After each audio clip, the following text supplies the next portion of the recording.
이어서 강릉입니다. 삼척시 일부 마을은 경북 울진 한울 원자력발전소의 영향권에 있습니다. 하지만 관련된 정부 지원은 받지 못하고 있는데요. 비슷한 상황에 놓인 전국 23개 시군구가 원자력 안전교부세 신설을 촉구하고 나섰습니다. 조현주 기자가 보도합니다. 경북 울진군과 도로를 경계로 나누어진 삼척시 원더급 고포마을입니다. 울진에 있는 한울 원자력발전소에서 직선거리로 20km 정도 떨어졌습니다. 원전 건설을 막아낸 삼척이지만 여전히 일부 마을은 원자력발전소의 영향권에 있는 셈입니다. 지진이나 이런 데 일어났다 했을 때 깜짝깜짝 전부 다 노인들이 놀리고 있습니다. 인근 원자력 때문에. 실제로 고포마을을 포함한 삼척 지역 62개 마을은 방사선 비상계획 구역으로도 지정됐습니다. 비상계획 구역은 원전에서 사고가 발생했을 때 직접적으로 피해를 입을 수 있는 반경 30km 이내 지역을 뜻합니다.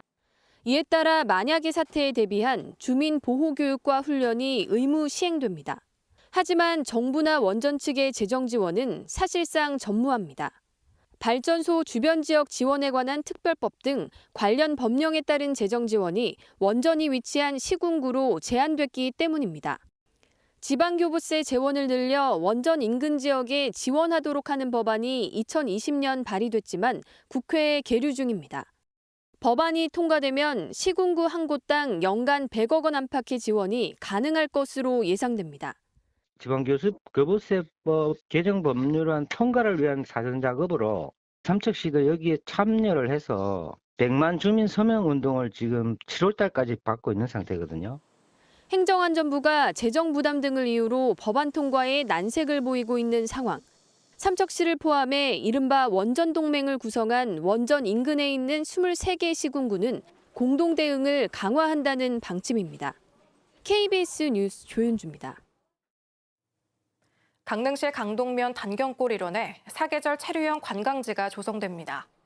강릉시는 산림청의 국립산림레포츠센터 공모사업 선정으로 국비 250억 원을 확보하게 됐다며 2026년까지 단경골 일원에 해양과 산림 등 관광 자원을 연계한 체류형 관광지를 조성할 계획이라고 밝혔습니다.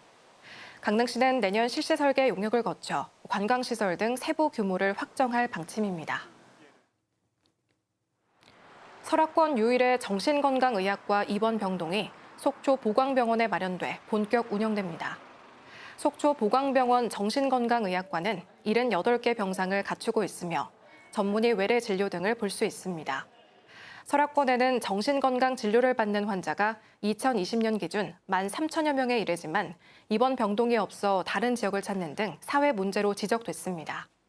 앞서 지난 2월 속초시와 보광병원은 정신건강 증진 등을 위한 업무 협약을 체결했습니다. 강릉시는 오늘 강릉시청에서 강원도와 해운물류 관련 회사 4곳과 함께 업무 협약을 체결하고 옥계항 컨테이너 국제 전기 항로 개설 등을 위해 협력하기로 했습니다. 강릉시는 옥계항을 활용한 수출입 전기 화물 노선이 구축될 경우 강원도 내 기업의 수출입 물류비가 줄어들고 일자리 창출 등이 가능해질 것으로 기대하고 있습니다. 오늘 아침 7시 반쯤 동해고속도로 북광릉 나들목 인근에서 강릉 방향으로 운행한 승합차에 화재가 발생했습니다. 불은 30분 만에 꺼졌지만 승합차 한 대가 모두 불에 탔고 운전자인 50대 남성 등 3명이 대피했습니다. 경찰과 소방당국은 엔진 쪽에서 연기와 함께 불이 시작됐다는 운전자 진술 등을 토대로 정확한 화재 원인을 조사하고 있습니다. 지금까지 강릉이었습니다.